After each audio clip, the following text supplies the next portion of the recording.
Welcome to Dragon in the Room. This is Pili. Today we're going to interview a young Chinese man who is a Generation Z. We'll call him Genz in today's show. We cannot tell you his real name because we want to protect his identity from the Chinese Communist Party, also known as the CCP, which seeks to silence and punish all critics. Genz is an international student here in the US. He joined the anti-CCP movement 3 years ago and has actively participated in advocating how the CCP is poisoning the world with the COVID-19 virus. We call it CCP virus, and how CCP brutally harvests organs from detainees. Before Genz moved to the US, he lived in a small underdeveloped city in southeast China. His parents, like most of the parents in the city, expected him to achieve success in the future.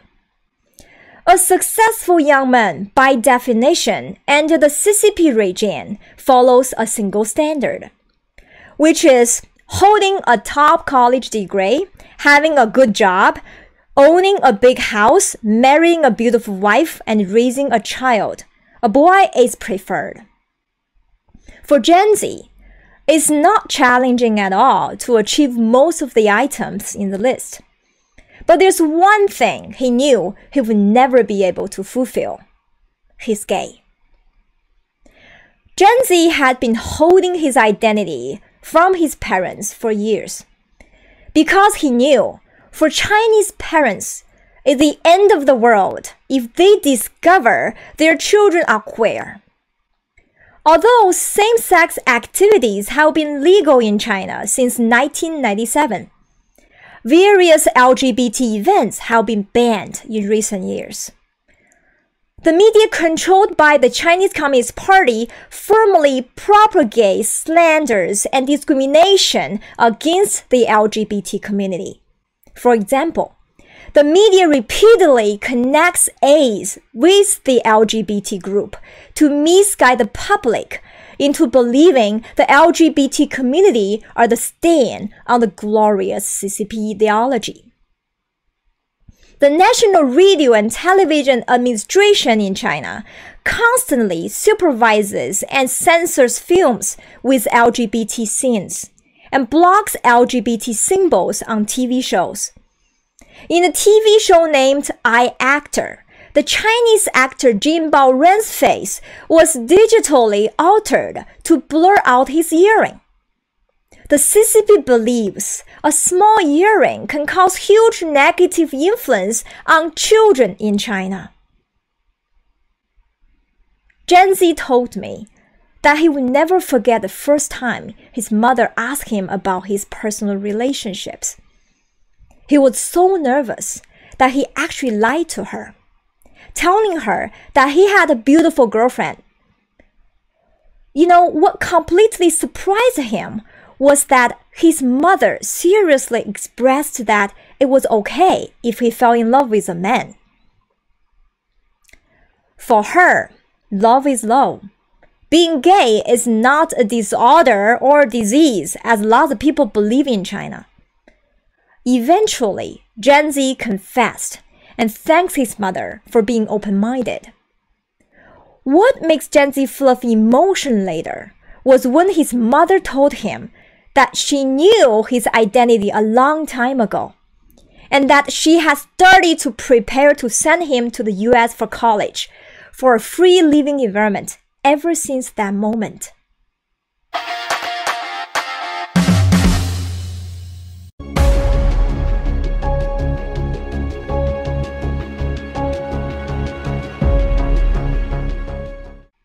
Now let's hear more from Genz himself. Genz, welcome to Dragon in the Room. Very happy to have you here today. So, what do you feel about being gay in China? Hello, Pili. Thank you so much for having me. I'll be 100% honest with you. I didn't feel included while growing up under the CCP regime. Sometimes I even felt suppressed for being myself. I remembered when I talked to my best friend about a LGBT movie that I love, And you know what he said to me? He asked me not to talk about it because it is a taboo. People are so afraid of even talking about LGBT-related topics because they don't want to be regarded as abnormal or singled out. I'm sorry to hear that. It's very sad. So, why do you think LGBT was discriminated against in China? Well, Pili, you know the well-known story of the emperor's new clothes, right? The dictator in China knows that millions of Chinese people belong to the LGBT community. But he doesn't care because we don't fit into his so-called harmonious society. He would rather pretend that we don't even exist.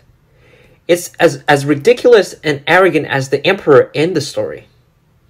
Given the current population density, statistically speaking, China should have the world's largest lesbian, gay, bisexual, and transgender population. Yet, all kinds of regulations, such as one that you just mentioned, deliberately make us invisible. The CCP has put up disproportionately negative information about the LGBT community, and meanwhile, silence our true voice from the public. As a result of this, the public misguidedly believe that we are a disgrace, disgusting, and even inhuman. You know, Pili, I'm so heartbroken.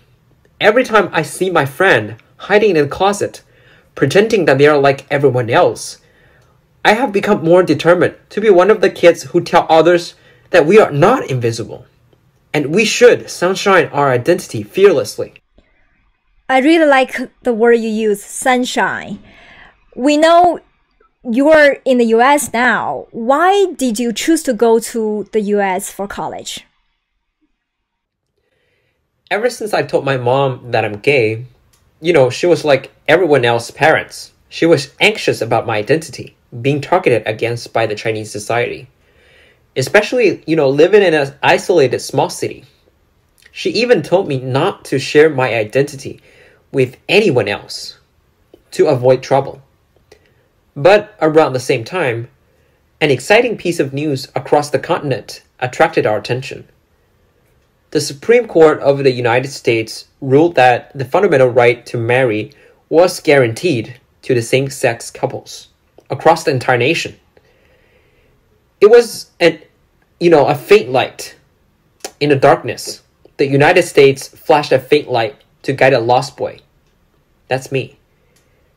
And you know what my parents said to me?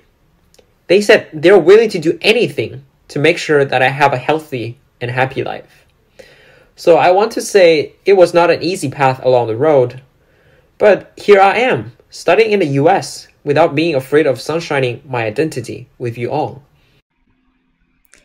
I'm so happy to hear that you're being yourself here in the US.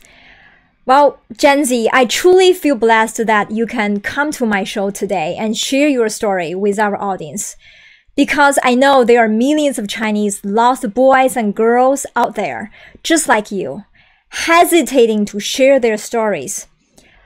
I hope today's show will help more people realize that everyone on this planet has an inalienable right to be who they are.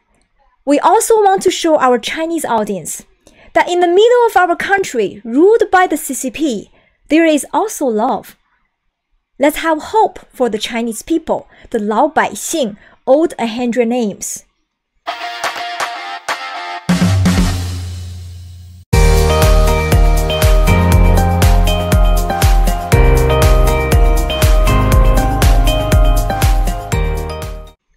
This is Dragon in the Room. Thank you for watching. See you next time.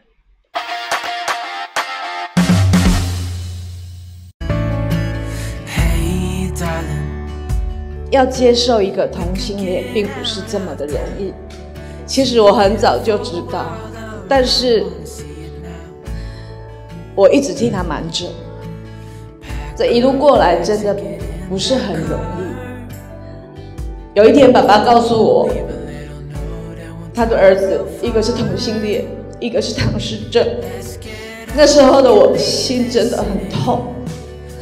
可是，孩子在他努力的领域之下，他找到他的工作，找到他的幸福，这一切都是值得。我希望借由他们传达更多同志的幸福，以及更多包容与爱的环境给他们。这是我当妈妈给你们最大的祝福。On the road with a couple of tunes and a coffee too. Hey darling, you know we're gonna have a really good time, driving in the middle of the night when the stars are bright. This is G Talk.